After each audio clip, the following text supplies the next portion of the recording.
Good afternoon, and welcome to UCLA Film and Television Archive's virtual screening room. My name is Mark Quigley, John H. Mitchell Television Archivist for UCLA. Before we start, I would like to acknowledge our presence on the traditional, ancestral, and unceded territory of the Gabrielino and Tonga peoples. We are humbled to do work in this community. Today it is our honor and privilege to present this program recognizing the 50th anniversary of the Chicano Moratorium March of August 29, 1970, in protest against the Vietnam War and the disproportionate Chicano casualties of that unjust war. The date also marks the anniversary of the death of pioneering Chicano journalist Ruben Salazar, who, while covering the march, was killed by a Los Angeles sheriff's deputy. In honor of the community activism that preceded the march, our program will also recognize the Chicanx student walkouts, aka blowouts, of 1968 in pursuit of equal educational opportunities. To illuminate these historic events, we are honored and grateful to have three very special guests joining us today. Carolina Miranda, culture writer for the Los Angeles Times, artist, writer, and educator, Harry Gamboa Jr., and our host and moderator for this program, Dr. Chon Noriega, director of the UCLA Chicano Studies Research Center and author of the book, Shot in America, Television, the State, and the Rise of Chicano Cinema. Dr. Noriega will introduce our program and lead a live panel discussion with our distinguished guests following the screening. Please be sure to turn the chat function on in Vimeo to offer your questions for the panel. In the event of any technical difficulty during the program, please check our social media outlets for updates on how to continue to view the program. For a rundown of all the works we are screening today, please follow the link below the Vimeo screen. Before we continue, I need to recognize the labor of the many people who have made today possible, which includes staff from every area of the archive, including Randy Yantek and our entire digital lab team, our entire programming staff, our marketing and communication team, and my partner in this program today, programmer KJ Ralph. Thanks also to our guests, to our friends at KCT Link, to filmmaker Tom Madral, and to you, the audience, for joining us. Special thanks to the John H. Mitchell Television Programming Endowment for underwriting this program. As the United States faces a pivotal, long overdue national reckoning for social justice and equality for all, the Chicanx community's history of activism, struggle, and sacrifice in pursuit of their inalienable civil rights, as you'll see in the moving images offered today, offers profound inspiration. I'll now turn the program over to Dr. Noriega. Thank you, Chon, for joining us here today and for your tireless work to ensure that this vital history is preserved and told and retold and told. Thank you. Well, thank you, Mark, and everyone at the UCLA Film and Television Archive for making this program possible in recognition of the 50th anniversary of the Chicano Moratorium against the Vietnam War, during which a police riot resulted in 3 deaths on August 29, 1970, including journalist Ruben Salazar. I want to welcome you and let you know that tonight we'll be screening 2 films, one a drama and the other a documentary, that deal directly with police violence against Chicanos protesting for better education, and then against the Vietnam War, where Chicano youth made up a disproportionately large share of the casualties. The first program is the debut episode of the series Canción de la Raza, or Song of the People, which aired on KCET on October 14, 1968. This public service telenovela was funded by the Ford Foundation as a way of dramatizing the daily challenges facing a fictional Mexican-American family in East Los Angeles. This episode concerns the Chicano student walkouts of 1968, including incidents of police brutality depicted via actual footage of the LAPD. Starting on March 1st, 1968, Chicano and other students started a series of walkouts from 7 high schools in East Los Angeles. They were protesting the unequal conditions they faced in Los Angeles Unified School District. By March 6th, an estimated 20,000 students had joined these protests, making them one of the first and largest mobilizations of the Chicano community in defense of their rights for equality and access in the larger US society.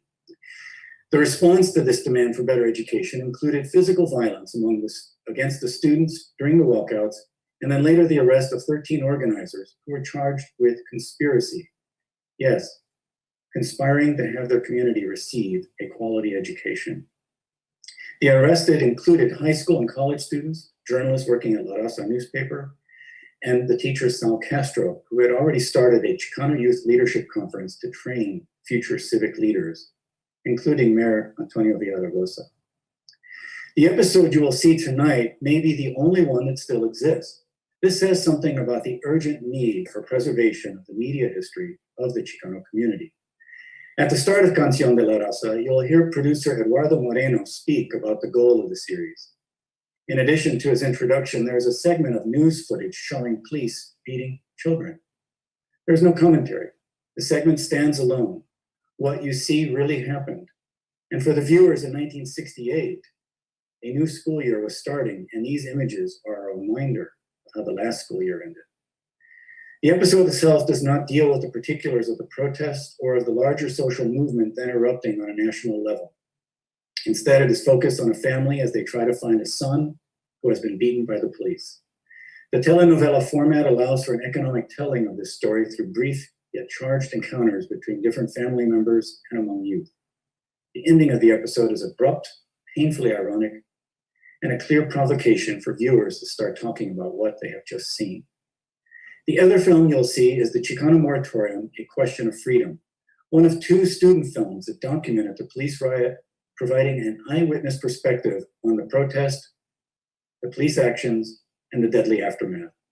The other film is Requiem 29, which we are unable to screen since it requires preservation work. Interspersed between these films, you'll see two brief excerpts of interviews with Ruben Salazar earlier in 1970. He was an active reporter and commentator on the Chicano civil rights movement, and one of the only Chicano voices in the mainstream media. These interview excerpts are from public affairs programs meant to address local needs through community-oriented television. The first is called The Siesta is Over, one of a number of 30-minute Chicano-focused programs then airing between the nightly news and primetime, and it is hosted by Bob Navarro. The other is Tempo, a morning show on what is now KCAL, and it is hosted by Regis Philbin, who holds the record for the most hours on US television and who passed away last month.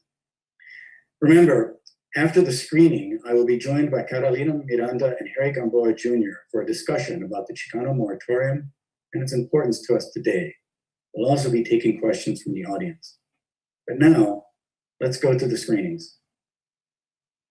Welcome back, and I'm joined here with Harry Gamboa Jr. and Carolina Miranda. I think you should be able to see us all at the same time, right? Those were some really interesting and powerful films. And I think the interview excerpts in particular give a flavor of a different kind of television 50 years ago, when the broadcasters were obligated to have community television. And also, I think seeing Eduardo Moreno and Ruben Salazar, a different generation. They were not the Chicano movement generation, but they could somehow try to translate it to the mainstream, whether in English or Spanish, and they both worked in both languages. But you also get a sense of how their language is so different from today. For Ruben Salazar to say, we were here first and we're not going to melt. I don't think we've talked about the melting pot in this country for like 20 or 30 years. That went away. That was no longer a goal once the population and the demographics changed. Or there's never money. Now that one hasn't changed.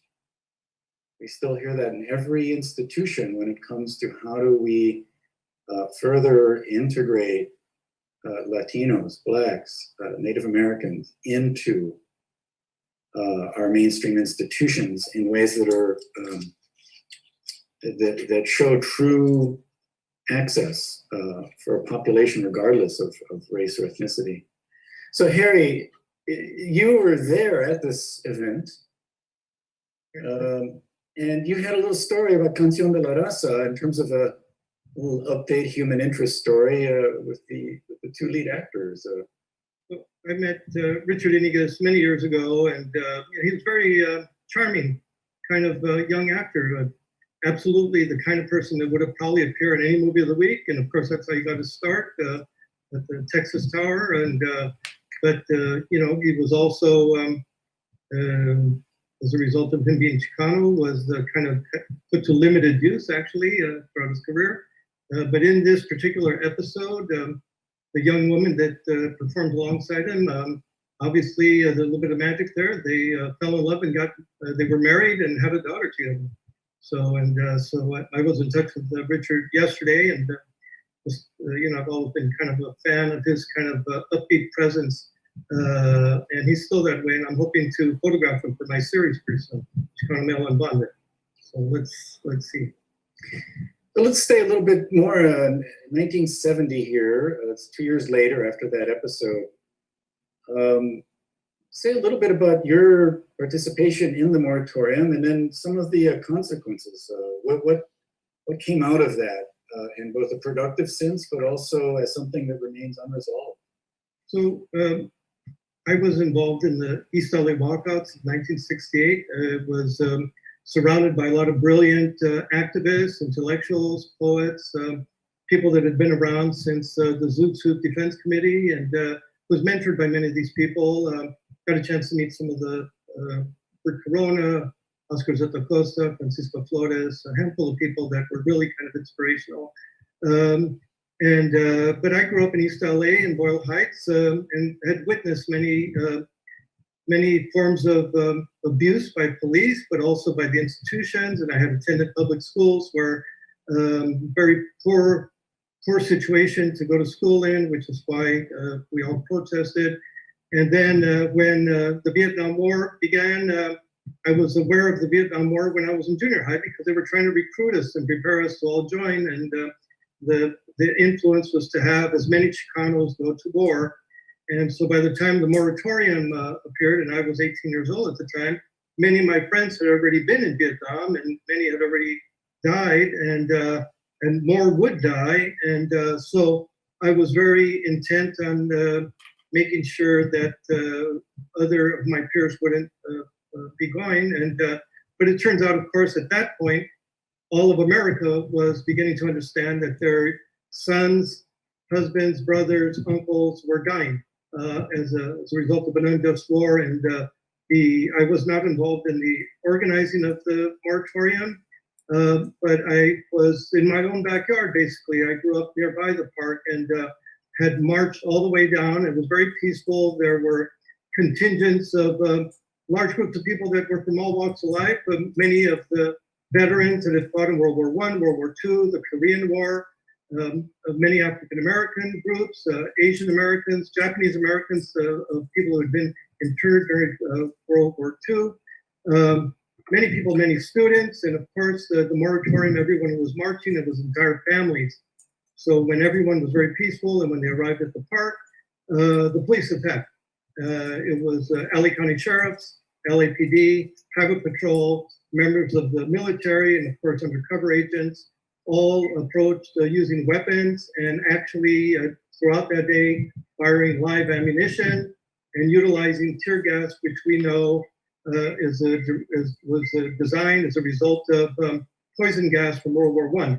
And it's illegal to be used in warfare, but it is allowed to use for domestic control. So yes, I was tear gassed, and there I met, in the midst of being tear gassed, I bumped into Francisco Flores, who handed me a magazine and anointed me editor while we were teary-eyed running off trying to find some refuge. This led to me seeking out artists to work on the publication. I invited Willie Heron initially, followed by Grump later on for another issue, and then Patsy Valdez to work on it. And we worked on several issues. And while we would work on the magazine, we realized, and around that same time, not soon after, I purchased a camera and realized that we had something in common, and we could perform and we could respond to repression through creative activities. So Francisca Flores was probably in her mid to late 60s at the time, or? Yeah, I'm sure she was younger than I am today. So Okay. She's a young girl by today's standard. But she handed this magazine and wanted to continue it, and that became the basis for. Yeah, well, you know what it was that many of the people that wrote in that particular issue, I had met them previously. I knew them. They were also some of the people that were part of this Mexican-American generation that preceded mine. And this idea of trying to melt, as it were. And of course, my generation, if you melted, meant you listened to too much Jimi Hendrix. So even the term melting meant something else. This was psychedelia era also. And I grew up in Los Angeles, which also meant that everyone in Los Angeles during that area was being exposed to nuclear radiation from the Nevada test sites. There was explosions going off regularly in Nevada that was polluting the air in Los Angeles. So I have a question for Carolina, and then I'd like to turn to some of the questions, and I'll just give you a heads up that they're going to be more involved with some of the political and activist kind of framework. But to round out this discussion, Carolina, you've just done a pretty substantial article in the LA Times yesterday, looking at the Chicano Moratorium from the point of view of the arts. And I wonder if you can say a little bit about what you learned in putting an ear to the ground with the folks that were part of the moratorium and who were artists, and the relationship of art to politics at that time. Well, I think, that was such a fascinating story. I could have written 3 times as much as I did for the paper. I spoke to so many people. Well, a couple of really interesting things struck me. And the first is that the moratorium really shaped art, especially in the 70s. There was an immediate impact, which I'll talk about in a second. But it has also been so vital to keeping the story of the moratorium alive, that over the decades, as sort of memory has faded, as the moratorium failed to receive attention from mainstream institutions, as even, the LA Times failed to really push hard for the inquest on Ruben Salazar's death, that it's been artists, playwrights, musicians, conceptual artists that have helped keep its memory alive. So it's been this kind of series of echoes that have happened over time. And I think those echoes certainly have their roots in the farm worker movement in the 1960s. You have a lot of artists using Mexican revolutionary image and images tied to the labor movement at the big meeting of Chicano youth in Denver, which I believe was in 1969, the year before the moratorium, or early 1970. There was this idea that art should be part of the Chicano movement, just like the Black Power movement had visuals as a very strong aspect of its political representation. So too would the Chicano movement, and that many of those symbols would be rooted in Mexican art and indigenous art, in traditions that were not necessarily rooted in Western European traditions. There was a little bit of a rejection of those. And what we saw in the immediate wake of the moratorium was the way it impacted artists individually and kind of all together. I think, the mural movement of the 1970s, muralism certainly existed before the moratorium, but I think this kind of turbocharged it. You had artists like Judy Baca, who were really inspired by what she witnessed at the moratorium that day, to just go out and produce work that created a public visual representation of the Chicano experience all over Los Angeles. That it's like, okay, we may be denied the official channels, but we're just going to tell our history on the walls of the city. And certainly, in Harry's case, as he told me in the interview, and I just thought this was so fascinating because it was a story that I was unfamiliar with, that being at the moratorium inspired him to pick up a camera, and that camera has been so vital to his artistic practice, but also Osco's artistic practice, and so much of the work that has emerged since then. So it ended up, even as the Chicano movement quieted down in the years after the moratorium, I feel like the moratorium just kind of spurred, it was a catalyst, as curator Rita Gonzalez said, of so much culture that emerged immediately in that era. Yeah.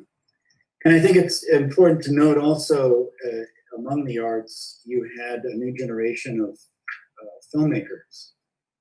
And there were at least 2 crews out there of students documenting this, in contrast to 2 other crews that were out there, the news media and the LA Sheriff's Department, which had its own camera crew. Mm-hmm. And that says something. If the police force not only has guns, they have cameras, they know the importance of how you construct story, a narrative about what's happening.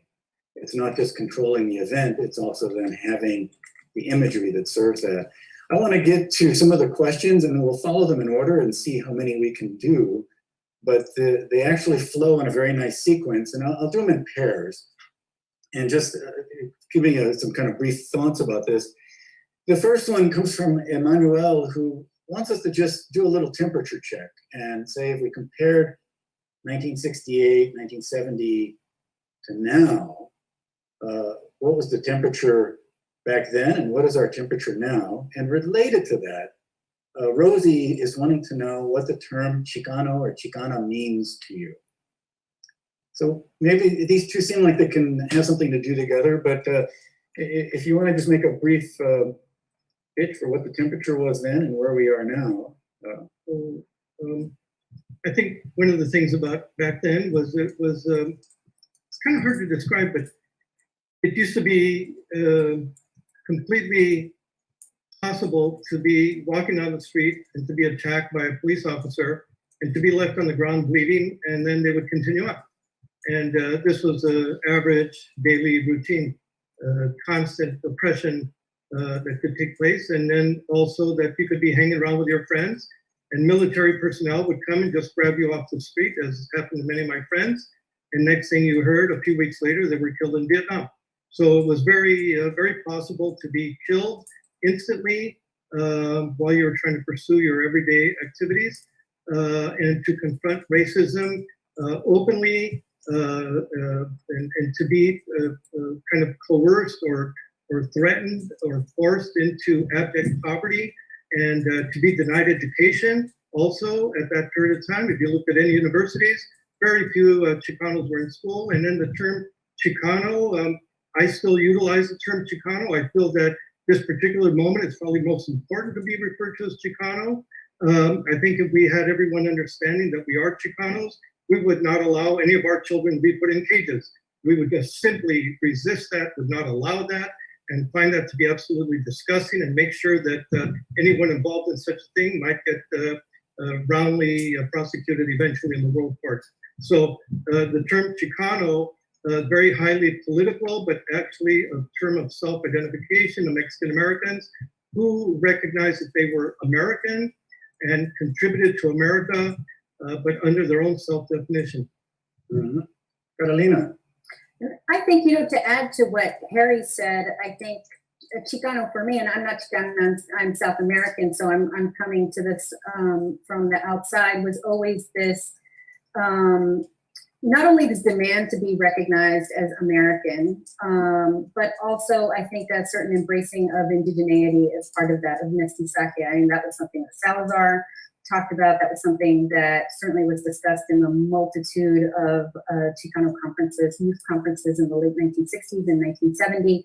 It was part of the artistic platform of the Chicano movement, this embrace of indigeneity and this, I think, rejection of Western European identifiers as what is going to identify you. And I also think, it was a term that historically had been negative. It was this embrace of that and saying, this is what we are, and we're going to find power in that. That was what, to me, especially growing up in the 70s, in the wake of the stuff in the 70s and 80s, that's what that term meant to me as a Latina, kind of looking at it from the outside. There's a much bigger discussion to have there in terms of the ongoing role of naming, but I want to go on to some other questions from Kathy and Ernesto. I want to know if there were any repercussions to the LA police force. And I think if that means were they held accountable, there was an inquest into the death of Ruben Salazar. It aired on all the TV stations over the course of several days. And in the end, of course, there were no repercussions. It was about 10 years ago, and I helped play a role in this. There was a releasing of the inquest report, which had actually not been made available over the next 40 years or 45 years. That was something that, if I could just may interject, Robert Lopez, also a journalist at the LA Times, he has a terrific story about following the Salazar case over the years and how it had been buried legally, but also I think the Times' own role in not pushing harder for that information to come out sooner. One of their former journalists, Mhm. and this just was swept under the rug. This goes back to the temperature question. It seems as though we are still in a drought 50 years later. Nicole is asking Harry if you would share some practical aspects of organizing that you learned from the blowouts, how they might be useful today. I think And to put this in some context, 50 years ago, 52 years ago, no cell phones, no, there was no cable, no internet. no GPS. You had to rely on your wits and ability to figure your way around. But I think one of the things that was important in organizing the Chicano walkouts was sort of the gathering of intellectuals from the community, people who had had history in organizing in the past, and working with young students and augmenting their education, introducing various factors that might work with that. I was primarily always interested in how to insert some of the ideas into either mainstream media or alternative media, or just simply to create my own media and to contribute to the dialogue. So I was always at a very early age doing printed material, or actually hand printing using paint or spray cans to make sure that the messages were distributed. And actually the introduction of words and language and augmenting the lexicon by contributing Chicano terminology and ideas. Basically, part of it really was to make it look cool. And so this was all during the era of, how can you out-cool people who are already cool? And if you are either cool when you have everything, and you're really probably even more cool when you don't have a thing. So that's where we came from.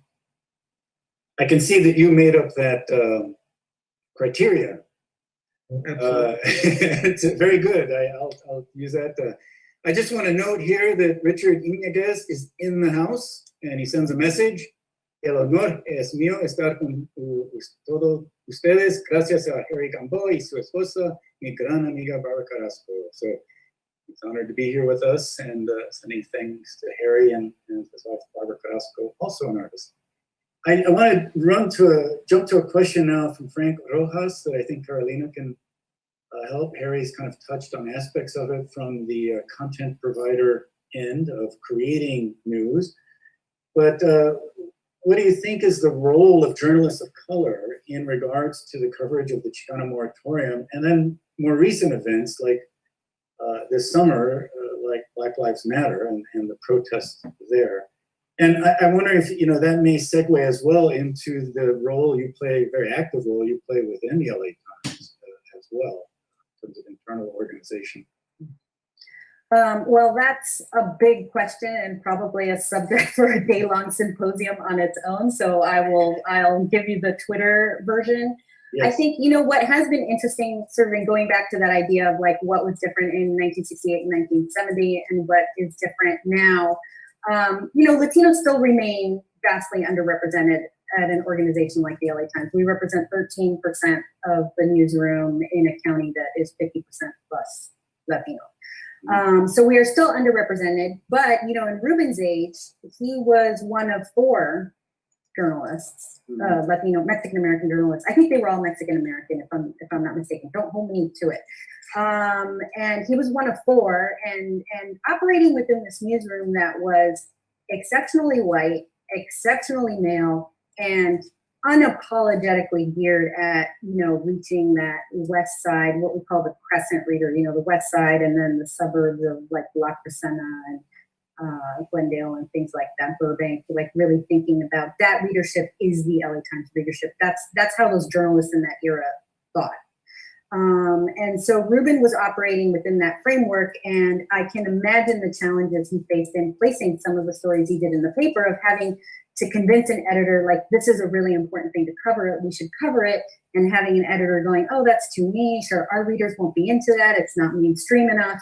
Like, I can only imagine what some of the internal dialogues were about some of the work that he did.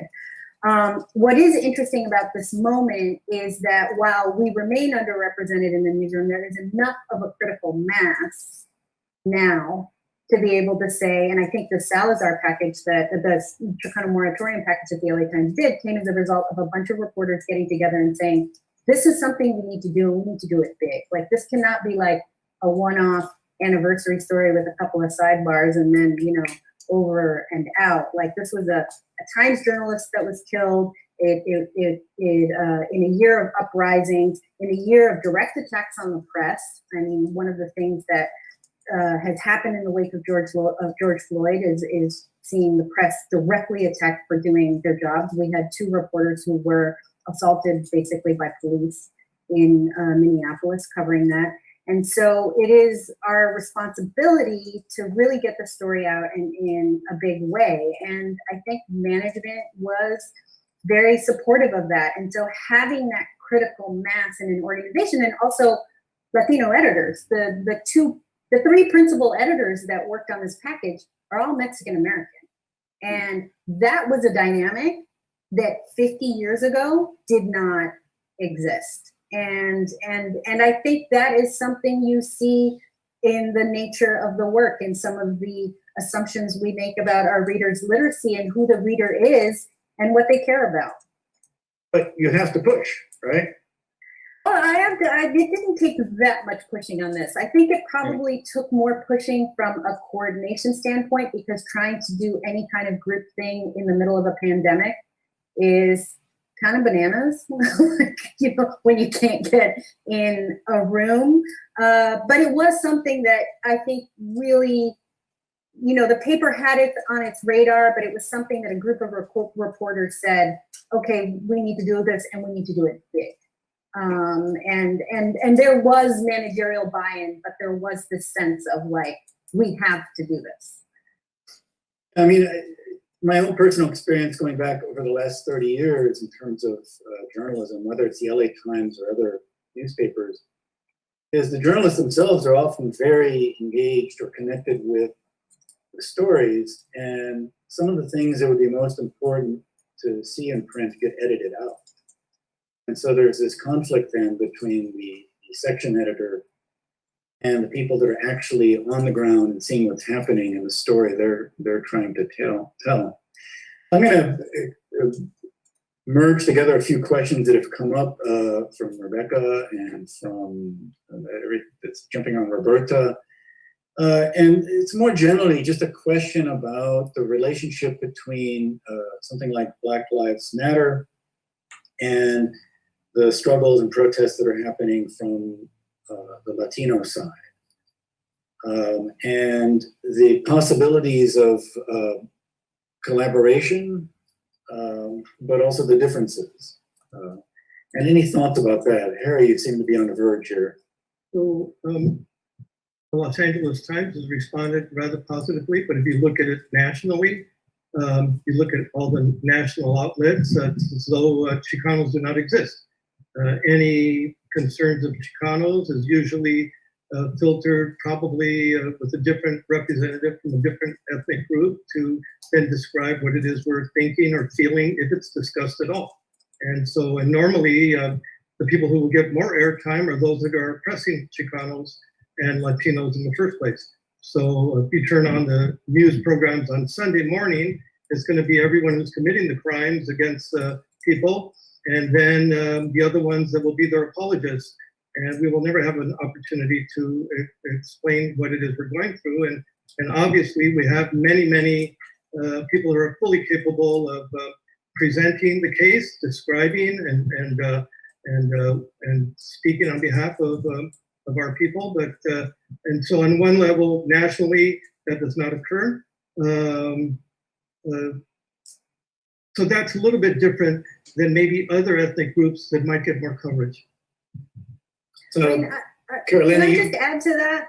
Yeah, I was going to say that in your article itself, you bring up that you use this word evanescent to describe the Latino present, which is it's there, but it's not really there. Mm-hmm. Let's say a little more. Yeah.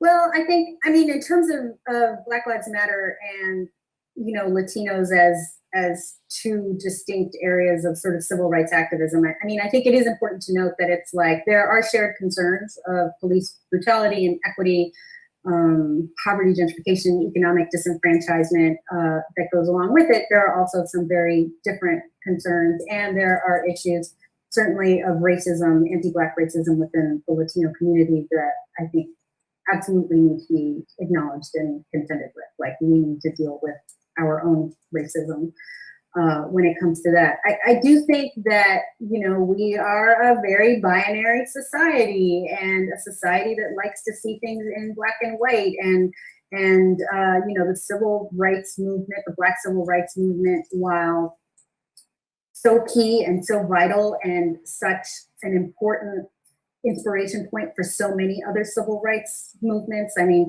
Chicano artists talk about being inspired by the Black civil rights movement's feminists. I mean, there's so much that was born out of that.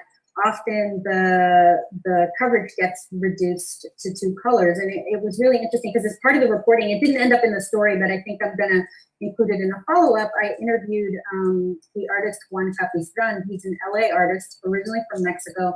He grew up in South LA, in a part of South LA that was then, now South LA is heavily Latino, but back then was almost, exclusively Black.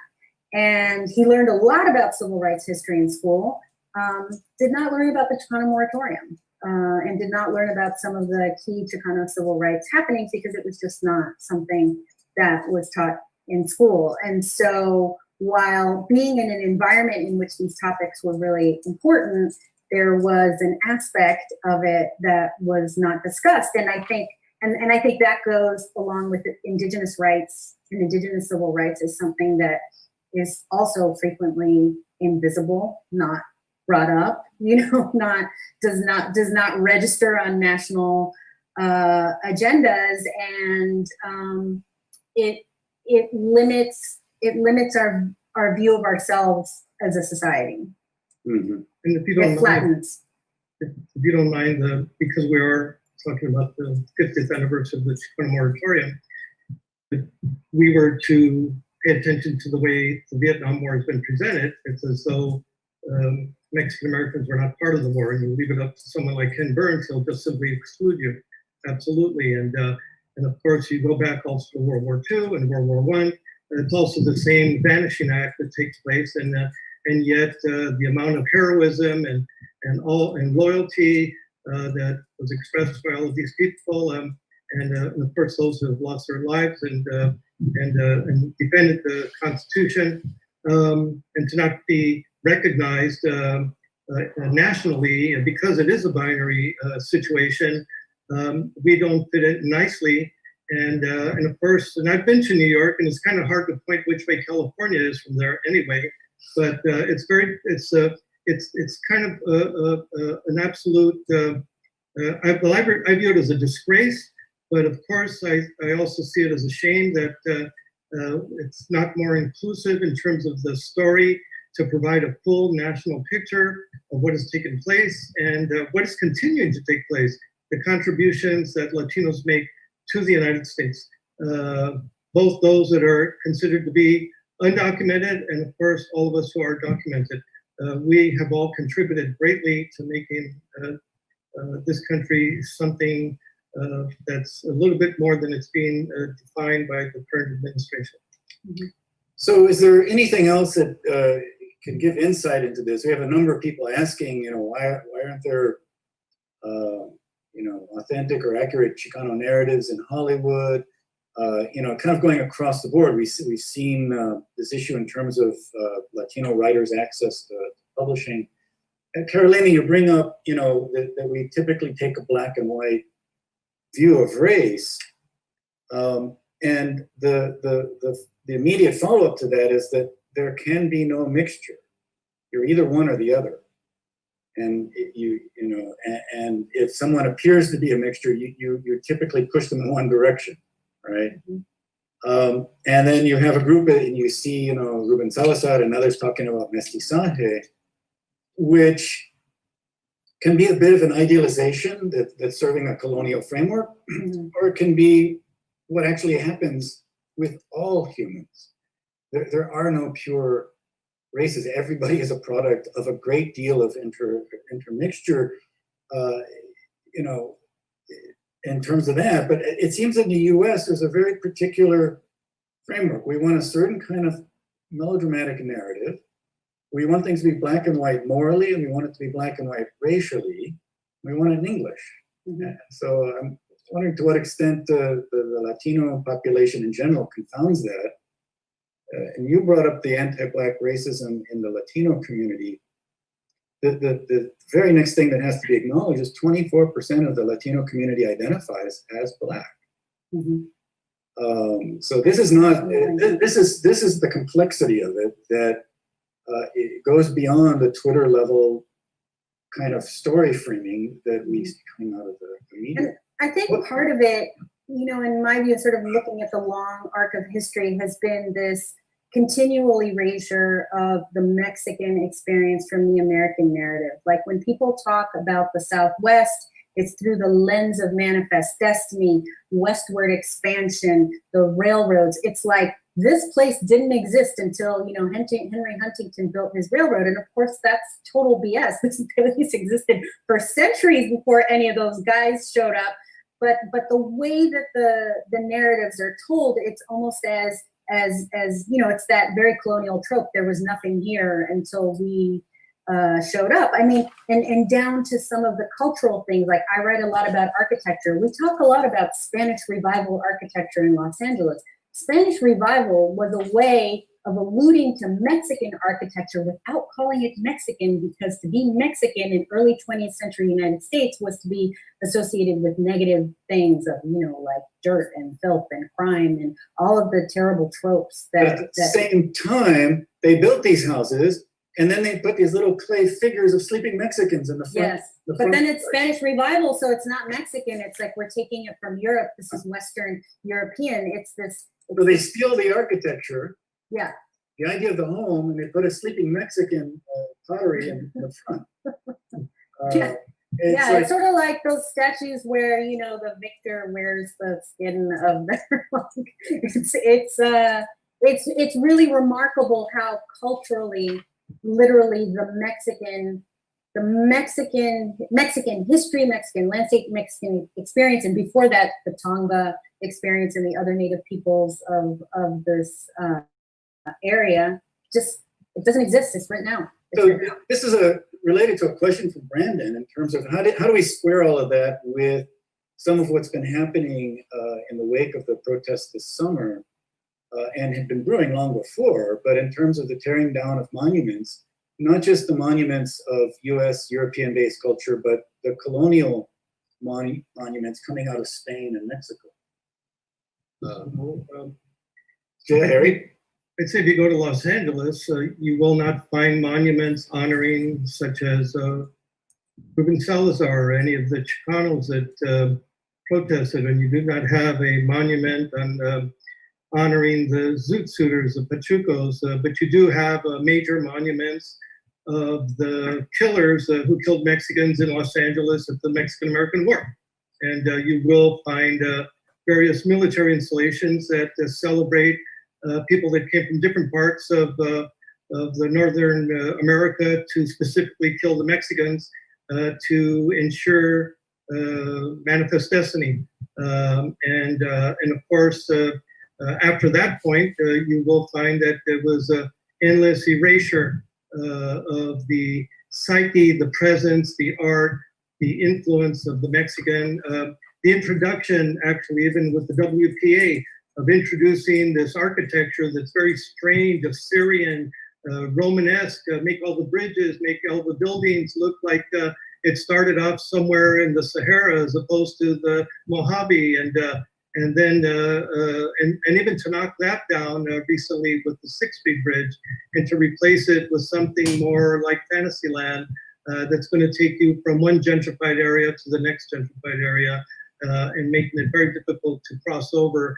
And that whole notion that you're going to be able to pass will be denied you economically, culturally, linguistically, and media-wise.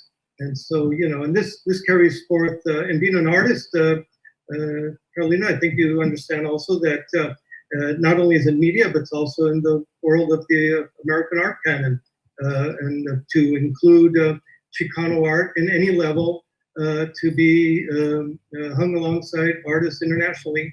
And of course, all of this, Chon, you brought it up earlier, is really to exclude Mexicans and Mexican Americans from receiving financial rewards in this process. And that is, you starve them out. And so you will find that you have great talents, great minds, and yet they will not be supported economically to pursue their talents. And so you will find many people that do not persevere. And in a way, it doesn't make any logical sense to continue to be an artist in this capitalist society, let alone if you happen to be Chicano in particular. And so it requires a great amount of, I'm not sure what it takes. It takes just a lot of focus and energy. Well, and you know, I think what's been really critical over the last 50 years is having artists like Judy Baca or Robert Carrasco who take on the task not of, you know, the pointing out the wrong, the making of a demand, but to just retell the big history in a way that includes everyone in ways that are appropriate to that history.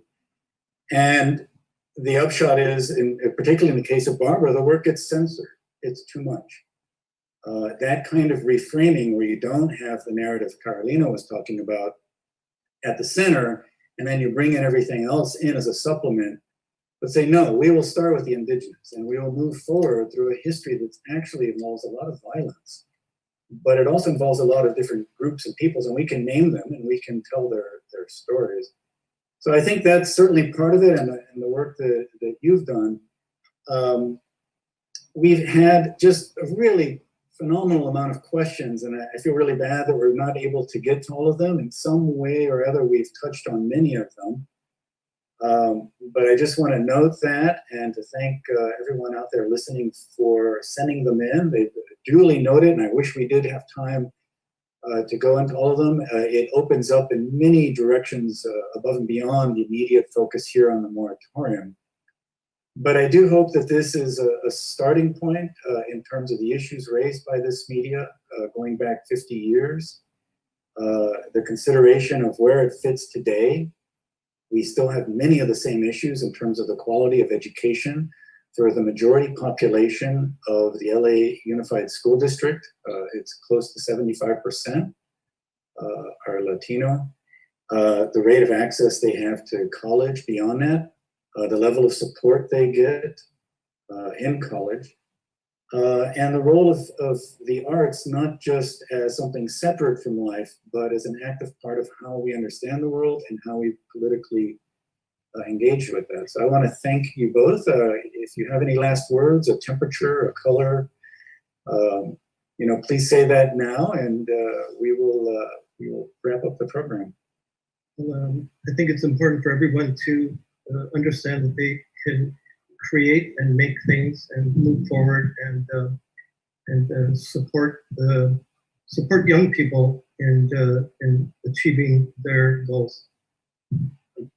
Carolina. And I think, you know, to echo what you said about the role of culture in this, you know, I first learned about the Chicano Moratorium, certainly not in school, but from a photographer friend who was Chicano, and not even from LA, he was from Arizona and he was living here.